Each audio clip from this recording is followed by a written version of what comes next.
이하에 보면 사람들이 예수님께 자신의 아이들 또 아기들을 데리고 나오는 그런 장면이 있습니다. 그럴 때에 제자들이 그들을 야단칩니다. 왜 예수님께 이 애들 데려오냐? 그겁니다. 아마도 바쁜 일정 때문에 피곤하신 예수님, 바쁘신 예수님에게 왜 굳이 애들까지 데려오냐? 귀찮게 하지 말아라. 제자들의 의도는 아마 그것이 아니었을까 생각을 해보는데요. 여러분, 그래도 그렇지 예수님 앞에 애들 데리고 나온 게 뭐 잘못이라고 굳이 제자들이 야단을 치는, 성경에 그런 표현이거든요. 그렇게 꾸중을 들을 만한 그런 일이었을까라는 생각을 해보게 됩니다.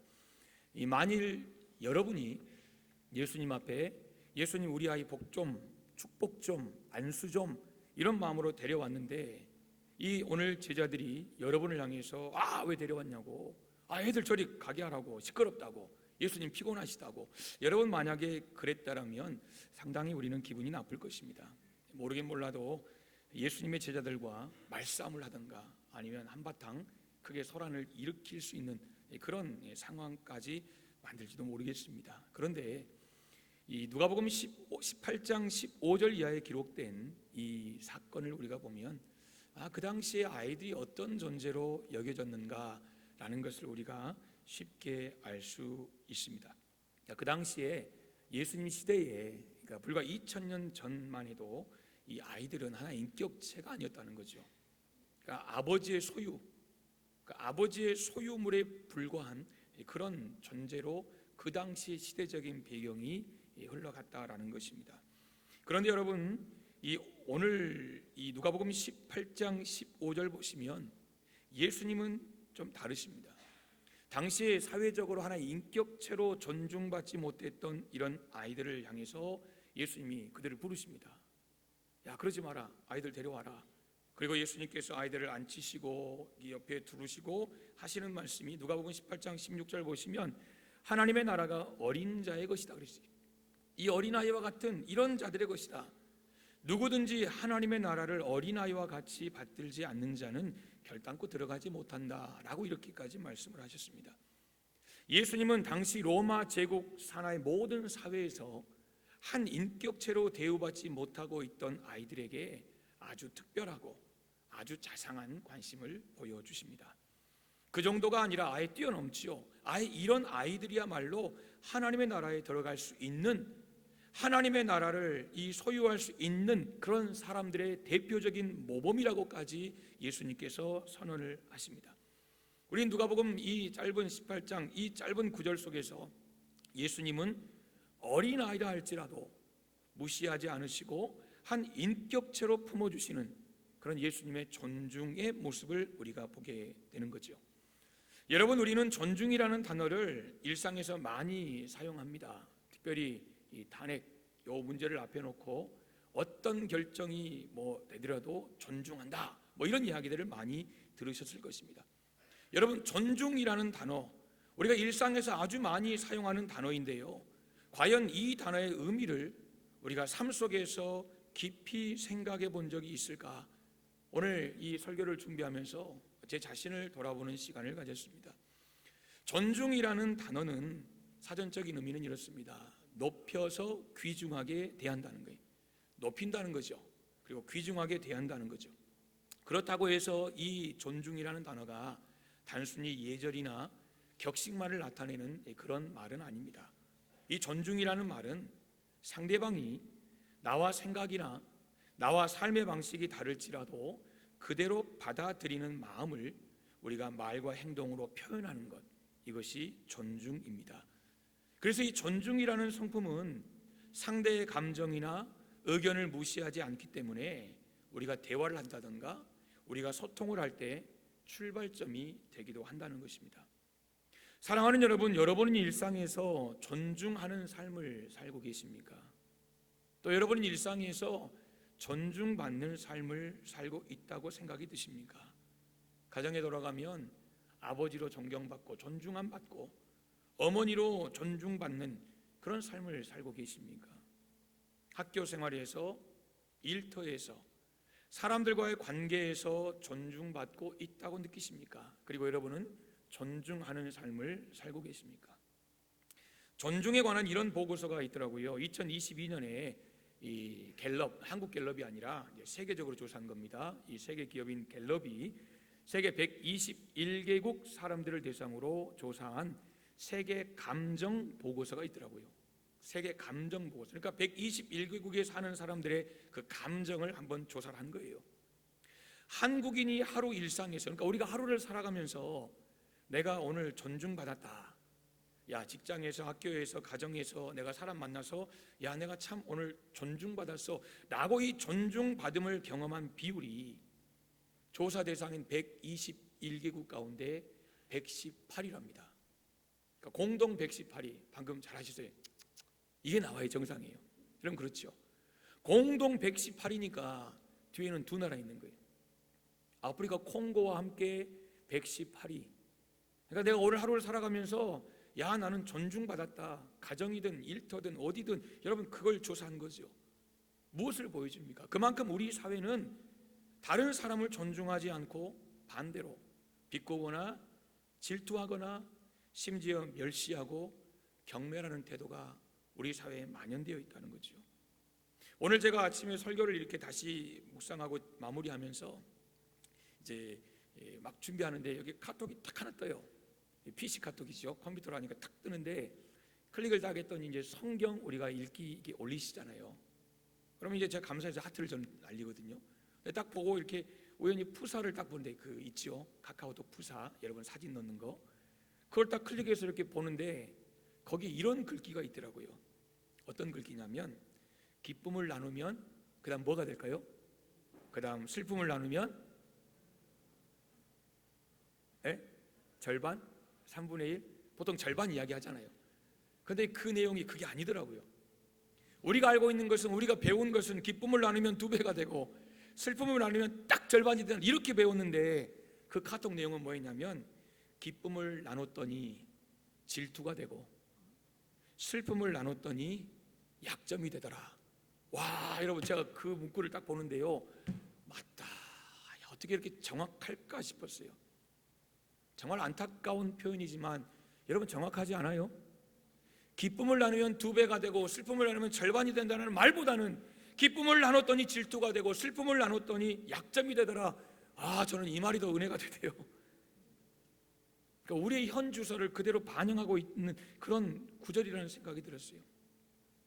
우리가 여러분 구역이든 어디든 나눔을 할 때요, 솔직하게 속마음을 털어놓지 못한 이유가 무엇입니까?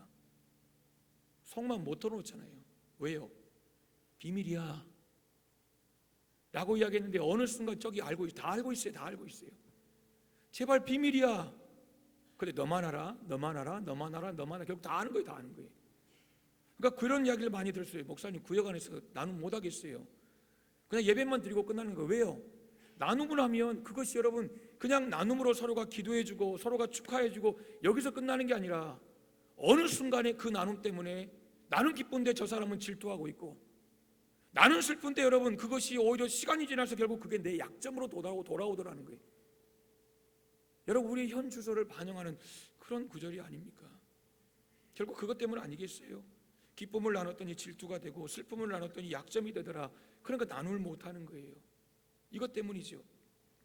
남이 이룬 업적에는 시큰둥합니다. 뭐 저런 것 가지고 나도 할 수 있는데 저런 거. 박수를 쳐주고 잘했다고 말하면 되는 거 아니에요? 그냥 존중하면 되는 거예요. 와, 저 사람 저런 일 했구나. 존중하면 되는데 우리는 그걸 어려워해요. 여러분 사촌이 땅을 사면 배가 아프다 그러잖아요. 여러분 생각해 보세요. 땅 사기까지 얼마나 수고했겠어요? 얼마나 힘들었겠어요? 거저 얻은 땅 아니잖아요. 얼마나 수고하고 얼마나 땀 흘렸겠어요? 잠 안 자고 일했겠지요. 노력했겠지요. 근데 왜 배가 아파요? 사촌이 땅을 사고 사돈이 땅을 사면 와, 잘 샀다고 거기서 뭐 얻으면 나도 좀 주라고 이러면 될 것을 왜 배가 아프냐 그거예요. 잘 샀어요. 그동안 수고했어요. 근데 그게 잘 안 되더라는 거예요. 여러분 반대로 그 사람이 조금 부족하면 그냥 부족한 대로 그 사람의 수고와 업적을 인정하고 존중하면 되는데 우리는 그게 잘 안 돼요. 오히려 그럴 줄 알았다. 여러분 이런 마음이 우리 안에 없습니까? 여러분, 사람은 단순히 생존을 위한 물질적인 욕구뿐만 아니라 정신적이고 사회적인 욕구를 우리는 여러분 가지고 있습니다. 왜요? 하나님이 그렇게 창조하셨기 때문이에요. 하나님이 그렇게 창조하셨어요. 이게 우리 인간이에요. 여러분 잘 아시는 매슬로우라는 심리학자가 인간의 욕구를 이렇게 설명을 했잖아요. 그에 따르면 인간은 본능적으로 특정한 욕구를 단계적으로 충족하며 성장한대요. 그러니까 한꺼번에 모든 욕구를 다 충족 못한다는 거죠. 단계가 있다는 거죠. 그러니까 우리에게 충족되지 않은 욕구가 있을 때 우린 이 욕구를 채우기 위해서 노력하고 땀 흘리고 애쓰고 행동하고 잠 안 자고 노력한다는 거죠. 그래서 한 욕구가 충족되면 다음 단계의 욕구를 추구한다는 내용으로 욕구 5단계 이론 여러분 들어보셨을 거예요. 첫째, 생리적인 욕구예요. 먹어야 돼요. 자야 돼요. 싸야 돼요. 여러분 이런 거예요. 둘째, 안전 욕구예요. 집이 있어야 되잖아요. 건강이 있어야 되잖아요. 돈이 있어야 되잖아요. 안정한 환경을 추구하는 거죠. 세 번째, 사회적인 욕구예요. 내가 어디 소속하고 싶다는 거예요. 혼자 떨어져서 외톨이가 아니라 나도 이제 속하고 싶다. 그리고 그 속에서 사랑받고 싶다. 넷째, 자아 존중의 욕구. 다섯 번째, 자아 실현의 욕구입니다. 여러분, 이 중에 네 번째 자아 존중의 욕구는 두 가지더라고요. 타인으로부터 존중받고자 하는 외적인 욕구예요. 그러니까 어느 정도 지위를 갖게 되는 거죠. 명예를 갖게 되는 거죠. 그래서 인정을 받는 거예요. 타인으로부터 내가 인정받고 내가 존중받는 거죠. 그러나 또 하나, 자기 자신을 가치 있게 여기고자 하는 내적인 욕구예요. 자존감이에요. 자존감. 그리고 성취감이에요. 타인으로부터, 그리고 내 안에 자기 자신을 통해서 내 안에 내적인 욕구를 통해서 여러분 우리는 이 방금 말씀드린 이런 자아 존중의 욕구를 채워간다는 거죠. 그러니까 이 욕구가 충족이 되면 자신감이 생기는 거예요. 그리고 자존감이 높아지는 거죠. 반대로 이 욕구가 좌절이 되면 우리는 그때부터 열등감에 사로잡히는 거예요. 모든 것을 포기하고 내려놓고 싶은 그 무력감이 우리 안에 커지는 거죠. 여러분, 이 자리에 있는 저를 포함한 우리 모든 성도님들은 여러분 우리 가운데 존중받고 싶지 않은 분은 하나도 없을 거예요. 가정이든 일터든 교회든 어디든. 여러분, 존중이라는 것은 우리가 살아가는데 정말 중요합니다. 우리는 누구나 다른 사람들부터 존중받고 싶어 한다는 것입니다. 여러분 그렇잖아요. 가정에 돌아가면 아버지로 존중받고 싶은 거예요. 어머니로서 존중받고 싶은 거예요. 부모님께 우리 아들이 존중받고 싶은 거예요. 여러분 그렇지 않습니까? 여러분 그렇잖아요. 직장에 가도 마찬가지예요.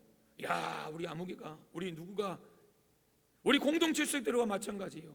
사람들이 있는지 없는지 이런 존재가 아니라 오셨냐고. 여러분, 존중받고 싶은 이것이 솔직한 우리 모두의 마음입니다. 그래서 우리가 가정이든 교회든 어디서든 간에 내가 존중받지 못한다고 느낄 때 우리는 상처를 받는 것입니다. 여러분, 이런 말 들어보셨을 거예요. 한번 따라해 볼까요? 보자 하니까 그 다음 뭐예요? 그렇죠. 여러분, 보자 하니까 내가 보자기로 보이냐? 여러분, 우리가 그런 이야기를 가끔 듣긴 합니다. 우리가 그냥 우스갯소리로 하기도 합니다. 그런데 여러분, 웃자고 하는 말일 때는 괜찮아요, 그잖아요. 서로 웃고 하자는 말이니까. 그런데 만약에 누군가가 이런 말하는 거예요. 보자 하니까 내가 보자기로 보이냐? 그렇게 말하는 사람의 마음이 진심이라면, 그러니까 여러분 앞에서 누군가가 내가 보자기로 보이냐? 여러분, 이렇게 진심으로 여러분에게 그 말을 한다면 지금 그렇게 말하고 있는 이 사람은 지금 상대로부터, 공동체로부터 전혀 존중받지 못하고 있다는 거예요. 다시 말하면 무시당하고 있다는 말이에요. 그렇게 말할 수밖에 없는 그 현실과 그렇게 말하는 그 당사자는 여러분 얼마나 고통스럽겠어요. 세상 사람들 중에 존중받지 않아도 되는 사람은 단 하나도 없다고 저는 믿습니다. 왜요? 여러분, 세상에서 어떤 논리를 인문학, 인간학 이게 들이댄다 해도 우리 믿는 사람들의 기준은 성경 아닙니까? 그 어떤 것보다 우리의 가치는 성경에 있잖아요. 그러니까 왜 우리 모든 사람들, 세상에 있는 모든 사람들은 존중받아야 되느냐? 이것을 우리가 성경에서 찾아야 되지 않겠습니까? 다른 거 아니에요. 창세기 1장에 나오잖아요. 하나님이 자신의 형상을 따라 우리를 만드셨다는 거예요. 그러니까 지금 예배드리는 우리만 만드신 게 아니라 교회 밖에 예수님 안 믿는 사람들도 하나님이 그렇게 만드셨어요. 아직 구원은 받지 못했지만 그들까지도 하나님께서 하나님의 형상을 따라 만드셨다는 거죠. 여러분, 그런데 이 말을 아주 쉽게 이렇게 풀어보고 싶어요. 한번 따라 하실까요? 사람 위에 사람 없고 사람 밑에 사람 없다. 사람 위에 사람 없는 거예요. 사람 밑에 사람 없는 거예요. 여러분, 사람 위에 누가 있어요? 오직 하나님 한 분 계세요. 믿으십니까? 아멘. 사람 위에 사람 없는 거예요. 물론 직장에서 여러분 이게 조직이니까 있을 수 있겠지만, 업무를 위해서 있겠지만, 그러나 성경을 보시면 여러분 사람의 존재를 놓고 볼 때 사람 위에 사람 없는 거예요. 사람 밑에 사람 없는 거예요. 오직 하나님 한 분만이 사람 위에 계시는 거예요. 오직 하나님 한 분이에요. 그런데 우리는 어떻습니까? 이 시대는 어떻습니까? 지위의 높고 낮음, 재산이 많고 적음, 배움의 정도의 차이에 따라 차별하고 무시하는 그런 문화 속에 여러분, 저와 여러분이 살아요. 우리가 여러분 입으로 정의 공평을 외치지만, 정치인들 공의 정의 외치지만, 여러분 그들의 삶 속에 우리 사회 곳곳에 얼마나 여러분 높고 낮음, 사람들이 생각하는 그것으로 인해서 차별 문화가 깊이 배어 있는지 모릅니다. 갑질이라는 말이 있잖아요. 권력 좀 있다고, 직급 좀 있다고, 돈 좀 있다고, 실력 있다고, 그것 때문에 다른 사람들을 무시하는 행동. 여러분 이게 갑질 아니에요? 갑질하는 이들에게는 인간에 대한 기본적인 예의나 존중, 여러분 이런 건 찾아볼 수가 없는 거예요. 여러분 이 자리에 있는 저와 여러분 어떻습니까? 혹시 내가 가정에서 부모라고 자녀들에게, 내가 직장에서 상사라고 내 밑에 사람들에게, 교회에서 내가 직분자라고, 혹시 나는 내 삶에는 존중이나 배려가 아닌 이런 세상에서 말하는 이런 갑질과 같은 여러분 그런 모습은 우리에게는 없습니까? 예수님은 자신의 은혜를 구하는 사람들, 심지어 아이들까지 기꺼이 존중하셨어요. 이게 누가복음의 말씀이에요. 하나님의 형상대로 지음받은 인간은, 특별히 하나님을 창조주로 믿는 우리 성도들은 매일매일 겸손한 마음으로 각각 자기보다 남을 낮게 여기고 남을 높게 여기고 내 이웃을 내 자신같이 사랑하고 형제를 사랑하여 우애하고 존경하기를 서로 먼저 하는 삶을 살아가야 할 줄 믿습니다. 우리가 하나님을 존중한다고 하면서 하나님이 하나님의 형상대로 지으신 사람을 우리가 그렇지 못하다면, 존중하지 못한다면, 하나님이 사랑하셔서 구원하시려고 독생자 예수님을 십자가에 달리게까지 하셨는데, 하나님이 사랑하는 사람을 내가 하찮게 여기면 여러분 이건 결코 옳지 않은 거 아니겠습니까? 내 남편, 내 아내, 내 자녀라고, 또 내가 편하다고 함부로 대해서는 안 된다는 것입니다. 가장 많이 사랑하고 늘 존중해야 하는 상대가 가족 아니겠습니까? 여러분 떠나버리면 가장 슬픈 사람이 가족 아니겠습니까? 아무리 사랑했어도, 아무리 좋았어도 남은 남입니다. 그러나 떠나버리면 가장 슬픈 사람이 가족 아닙니까? 서로 존중하고 사는 것. 고린도전서 13장 보시면 무례히 행하는 것은 절대 사랑이 아닙니다. 일터와 교회도 마찬가지입니다. 일터와 교회에서 마주하는 이들도 우리는 존중해야 합니다. 하나님은 모든 사람을 존중하며 믿음의 식구들을 사랑하라고 명령하셨습니다. 그게 오늘 본문 17절입니다. 뭇 사람을 공경하며 형제를 사랑하며 하나님을 두려워하며 왕을 존대하라 그랬습니다. 오늘 베드로 사도는 공경, 사랑, 두려움, 존대라는 이 네 가지 단어를 쓰고 있지만 각각 다 다른 무리를 향해서 이 네 가지의 단어들을 사용하고 있지만 결국 여러분 이 모든 네 가지 단어들은 공통된 의미를 담고 있지 않습니까? 그게 무엇입니까? 존중 아닙니까? 존중. 뭇 사람을 공경하며 모든 사람들을 하나님께서 창조하신 존귀한 존재로 존중하라는 거죠. 형제를 사랑하며, 여기서 형제는 성도를 말합니다. 함께 이 땅에서 하나님을 섬기다가 하나님의 부르심을 받으면 이제 영원한 나라, 하나님 나라 천국에서 영원히 함께 살 그 성도들을 존중하라는 거죠. 왕을 존대하라고 했습니다. 하나님이 세우신 지도자들을 하나님의 말씀 안에서 존중하라는 것입니다. 여러분, 하나님은 우리 그리스도인들이 모든 사람을 향하여 공경과 존경의 태도를 가져야 한다고 말씀을 하고 계십니다. 그런데 이러한 마음은요, 그냥 우리 안에 자연스럽게 생기는 게 아니에요. 오늘 성경은 뭐라고 말하냐면 그 중심, 그러니까 이런 마음은 그 중심에 이 세상의 창조주이시자 이 세상의 주관자이신 하나님에 대한 두려움이 있을 때 가능하다는 것입니다. 하나님에 대한 두려움, 하나님에 대한 두려움. 세상 가치관으로 보고 평가하고 그 세상 가치관으로 결과에 따라 대하는 것이 아니라 하나님께서 만드시고 그분의 사랑으로 섭리하시는 이 말씀, 이 생명의 복음의 가치관으로 우리가 바라볼 때 우리는 모든 사람을 공경하고 모든 사람을 사랑하고 모든 사람을 존대할 수 있다라는 것입니다. 그러므로 우리는 무엇보다 먼저 하나님을 두려워해야 합니다. 하나님을 두려워해야 되는 거예요. 하나님을 존중해야 한다는 거예요. 하나님은 당신께서 창조하신 우리 인간들이 하나님의 하나님 되심을 인정함으로 하나님을 존중히 여기는 자가 되기를 원하고 계세요. 사무엘상 2장 30절 보시면 하나님이 이런 말씀을 하세요. 나를 존중히 여기는 자를 내가 존중히 여기고 나를 멸시하는 자를 내가 경멸하리라. 지금 둘을 하나님께서 대조하신 거예요. 딱 쪼개신 거죠. 그런데 시대적으로 지금 이 가문 자체가 지금 둘로 딱 쪼개져 있어요. 말씀드린 대로 나를 존중히 여기는 자를 내가 존중히 여기고, 여러분 한나와 사무엘 가문이잖아요. 집안이잖아요. 그러나 나를 멸시하는 자를 내가 경멸하리라. 엘리와 그의 아들 가정이에요. 하나님께서 지금 이 두 가정을 이 사무엘상에서 툭 튀어나게 하시고, 여러분 그 두 가정을 통해서 하시는 말씀이 나를 존중히 여기는 자를 내가 존중히 여기고 나를 멸시하는 자를 내가 경멸하라 그랬어요. 실제로 사무엘이 그랬거든요. 사무엘은 늘 하나님의 음성을 듣기를 원했어요. 그래서 사무엘이 이 엘리 제사장이 부르셨다고 찾아갈 때 엘리 제사장이 뭐라고 했습니까?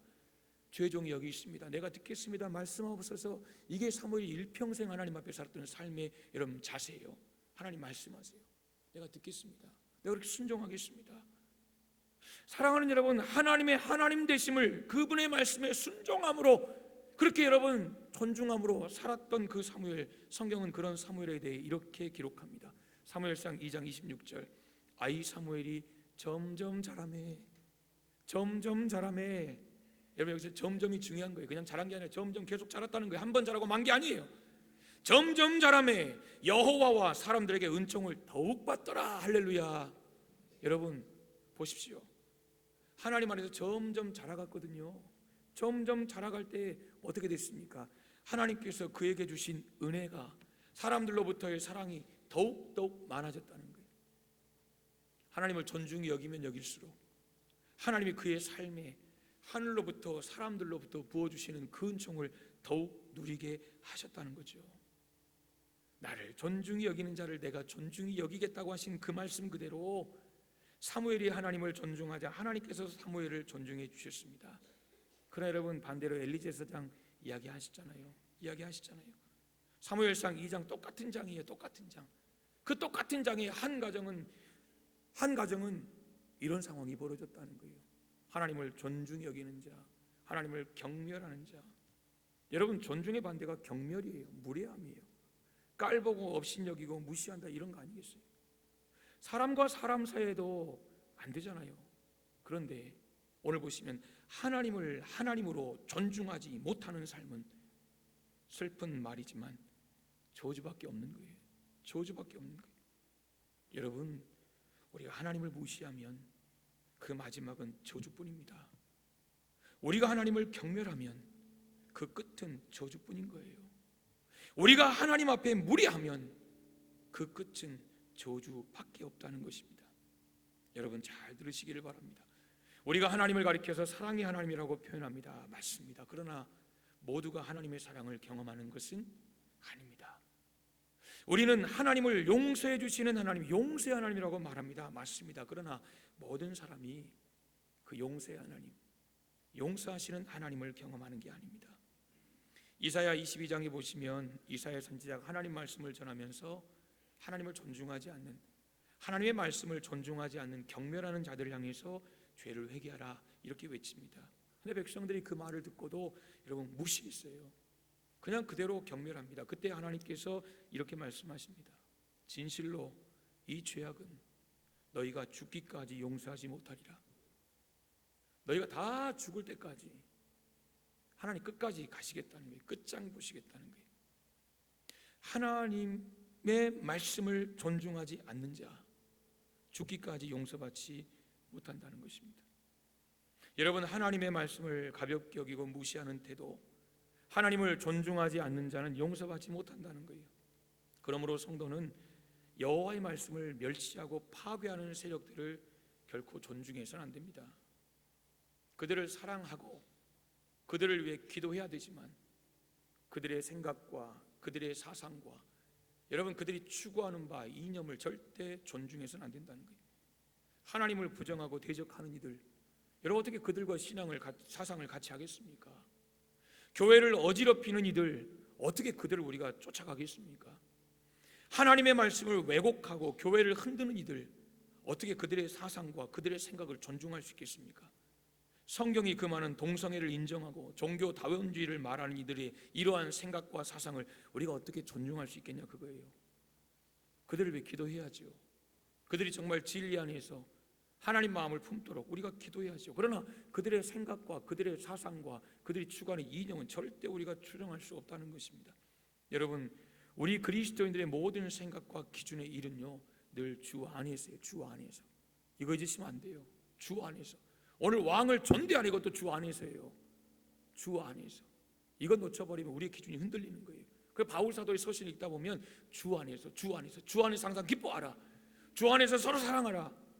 서로 사랑하라. 아무나 사랑하는 거 아니에요. 주 안에서 건강한 사랑하라는 거예요. 주 안에서, 주 안에서. 우리는 하나님을 향한 우리의 믿음의 타협을 요구하는 세력들을 구별해야 합니다. 그리고 그들과 대항하면서 하나님과 그분의 말씀을 존중하는 성도로 우리가 살아가야 합니다. 말라기 3장에 보시니까 이런 말씀이 있더라고요. 여호와를 경외하는 자와 그 이름을 존중히 여기는 자를 위하여 여호와 앞에 있는 기념책에 기록하셨느니라. 아멘. 여호와를 경외하는 자가, 즉 여호와 이름을 존중히 여기는 자, 여호와 앞에 있는 기념책에 기록하셨다라는 것입니다.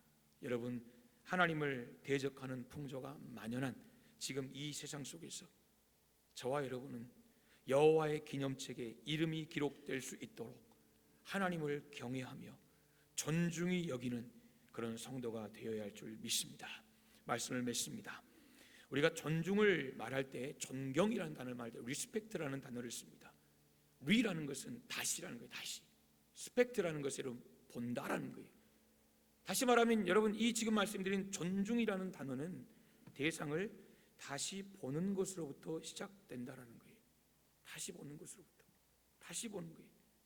내 안에, 내 옆에 있는 사람들, 다시 말하면 가족, 그리고 동료, 그리고 내가 만나는 모든 사람들이 그냥 내가 만나는 그냥 한 사람이 아니라 말씀드린 바 그대로 하나님께서 말씀하신 그대로 하나님을 함께 창조하시고 창조한 이후에 심히 보기 좋다, 심히 좋아하신 그런 존귀한 존재라는 것을 기억해야 한다는 거예요. 여러분, 두 가지를 꼭 기억하십시오. 사람 위에 사람 없고 사람 밑에 사람 없습니다. 이번 한 주간 여러분이 만나는 모든 사람들을 다시 하나님의 시선으로 바라볼 수 있기를 주님의 이름으로 축복합니다. 그럴 때 여러분, 우리가 존중할 수 있지 않겠습니까? 또 하나, 하나님의 하나님 되심을 인정하는, 하나님을 높이는, 존중하는 그런 믿음의 삶을 살아가시기를 주님의 이름으로 축복합니다. 하나님을 존중하며 하나님께 큰 영광 돌리고 내게 주신 가정과 일터와 교회와 내가 속한 모든 곳에서 영혼들을 존중하고 또 그들로부터 존중을 받음으로 올 이번 한 주간 동안도 그리스도의 향기로, 그리스도의 편지로 살아가는 그런 삶의 승리자가 되시기를 주님의 이름으로 축복합니다. 아멘. 기도하겠습니다. 하나님 아버지, 은혜를 감사드립니다. 하나님께서 우리를 사랑하시고 우리를 참으로 존귀하게 지으신 것처럼 오늘부터 우리의 가정과 내 일터와 우리 교회와 내가 속한 모든 공동체 속에서 그 하나님 아버지의 마음을 가지고 서로 사랑과 존중함으로 함께 나아가는 귀한 삶이 되게 하여 주시고 우리의 삶의